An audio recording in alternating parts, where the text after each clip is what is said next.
योग साधना द्वारा जीवन विकास।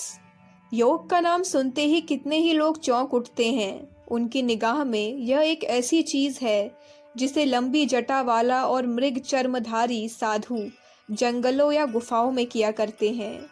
इसलिए वे सोचते हैं कि ऐसी चीज से हमारा क्या संबंध, हम उसकी चर्चा ही क्यों करें। पर ऐसे विचार इस विषय में उन्हीं लोगों के होते हैं जिन्होंने कभी इसे सोचने विचारने का कष्ट नहीं किया। अन्यथा योग जीवन की एक सहज स्वाभाविक अवस्था है जिसका उद्देश्य समस्त मानवीय इंद्रियों और शक्तियों का उचित रूप से विकास करना और उनको एक नियम में चलाना है। इसीलिए योग शास्त्र में चित्त वृत्तियों का निरोध करना ही योग बतलाया गया है। गीता में कर्म की कुशलता का नाम योग है तथा सुख दुख के विषय में समता की बुद्धि रखने को भी योग बतलाया गया है। इसलिए यह समझना कोरा भ्रम है कि समाधि चढ़कर पृथ्वी में गड्ढा खोदकर बैठ जाना ही योग का लक्षण है। योग का उद्देश्य तो वही है जो योग शास्त्र में या गीता में बतलाया गया है।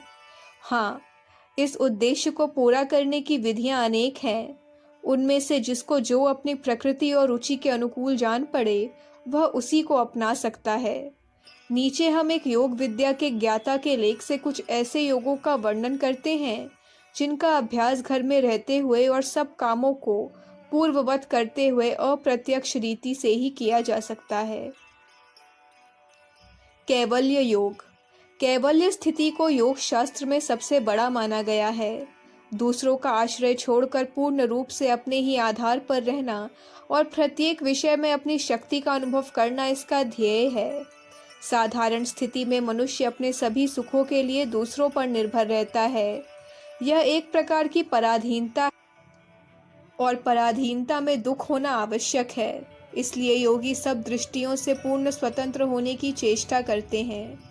जो इस आदर्श के सर्वोच्च शिखर पर पहुंच जाते हैं वे ही कैवल्य की स्थिति में अथवा मुक्तात्मा समझे जा सकते हैं।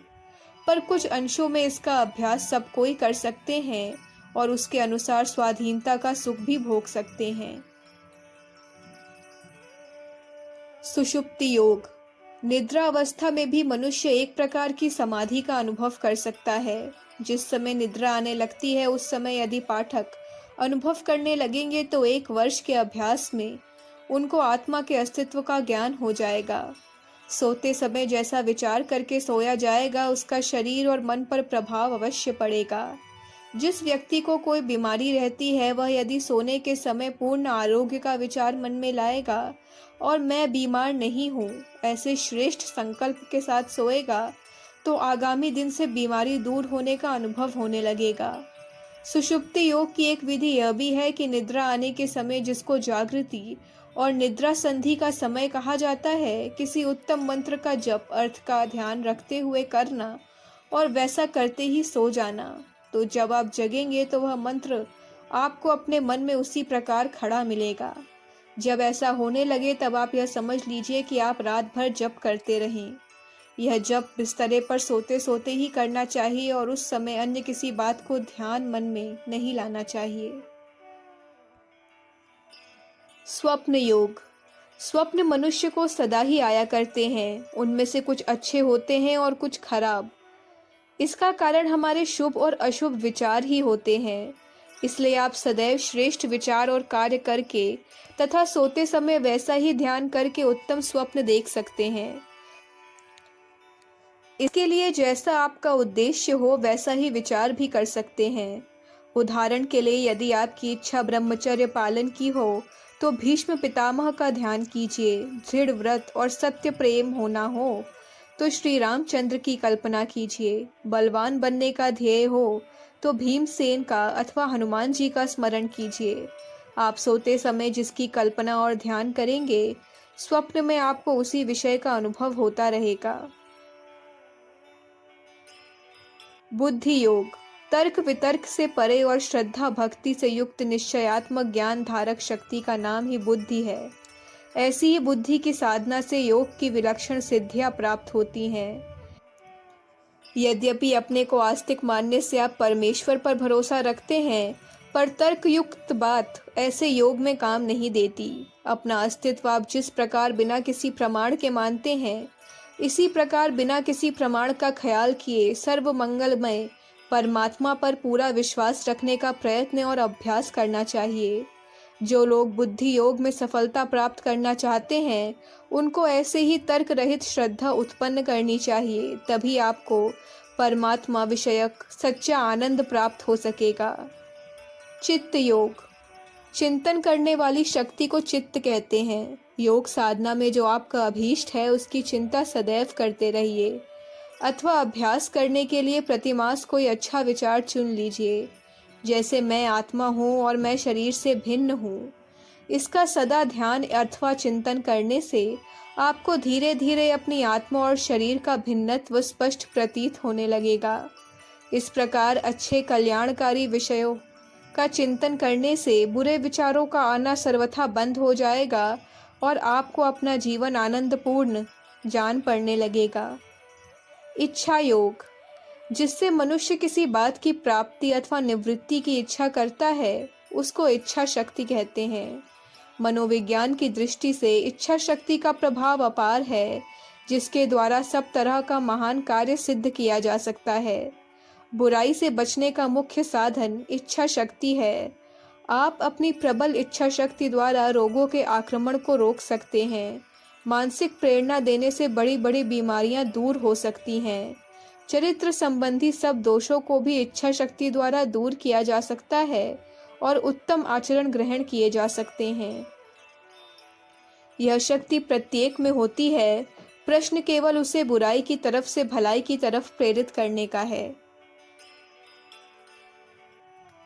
मानस योग। मन का धर्म अच्छे और बुरे विचार करना है। मन को एकाग्र करने से उसकी शक्ति बहुत बढ़ सकती है और उसे उन्नति तथा कल्याण के कार्यों में लगाया जा सकता है। इसके लिए अभ्यास द्वारा मन को आज्ञाकारी बनाना चाहिए, जिससे वह उन्हीं विचारों में लगे जिनको आप उत्तम समझते हैं। अहंकार योग। अहंकार शब्द का अर्थ घमंड भी होता है, पर यहाँ उस अर्थ से हमारा तात्पर्य नहीं है। यहाँ पर इसका भाव अपनी अंतरात्मा से है। अहंकार योग का उद्देश्य है कि मनुष्य अपने को भौतिक शरीर से भिन्न समझे और आत्मा के अजर, अमर, सर्वव्यापी, सर्वशक्तिशाली आदि गुणों का ध्यान करके उनको ग्रहण करने का प्रयत्न करे। जब मनुष्य के भीतर यह विचार जम जाता है तो वह जिस कार्य का या अनुष्ठान का निश्चय कर लेता है उसे फिर पूरा करके ही रहता है, क्योंकि उसे यह दृढ़ विश्वास होता है कि मैं शक्तिशाली आत्मा का रूप हूँ, जिसके लिए कोई कार्य असंभव नहीं। ज्ञानेंद्रिय योग। ज्ञानेंद्रियां 5 मानी गई हैं। आँख, कान, नाक, जीभ, चर्म। इनका संबंध क्रमशः अग्नि, आकाश, पृथ्वी, जल और वायु के साथ होता है। इनमें योग साधन के लिए सबसे प्रमुख इंद्री आँख को माना गया है। मन की एकाग्रता प्राप्त करने के लिए आँखों की दृष्टि को किसी एक स्थान या केंद्र पर जमाना होता है। इससे मन की शक्ति बढ़ जाती है और उसका दूसरों पर विशेष रूप से प्रभाव पड़ने लगता है।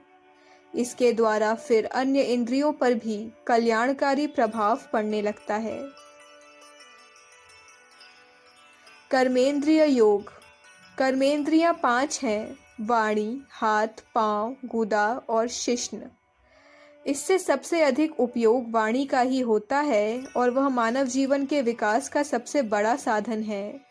वाणी द्वारा हम जो शब्द उच्चारण करते हैं उनमें बड़ी शक्ति होती है। योग साधन वाले को वाणी से सदैव उत्तम और हितकारी शब्द ही निकालने चाहिए। इस प्रकार का अभ्यास करने से अंत में आपको वाक् सिद्धि की शक्ति प्राप्त हो सकेगी। वास्तव में मनुष्य का समस्त जीवन ही एक प्रकार का योग है। मनुष्य के रूप में आकर जीवात्मा परमात्मा को पहचान सकता है और उसे प्राप्त कर सकता है। इसलिए हमको अपनी प्रत्येक शक्ति को एक विशेष उद्देश्य और नियम के साथ विकसित करनी चाहिए, जिससे वह उन्नत होती चली जाए। अगर मनुष्य इस प्रयत्न में सच्चे मन से बराबर लगा रहेगा तो उसे सब प्रकार की दैवी शक्तियां प्राप्त हो जाएंगी और वह परमात्मा के निकट पहुंचता जाएगा।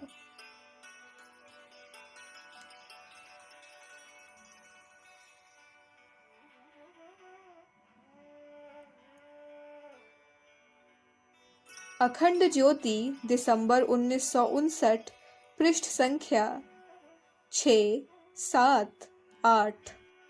हमारे YouTube चैनल विचार क्रांति दूत अखंड ज्योति पत्रिका को सब्सक्राइब करें एवं अगली वीडियोस प्राप्त करने के लिए बेल आइकन दबाएं। धन्यवाद।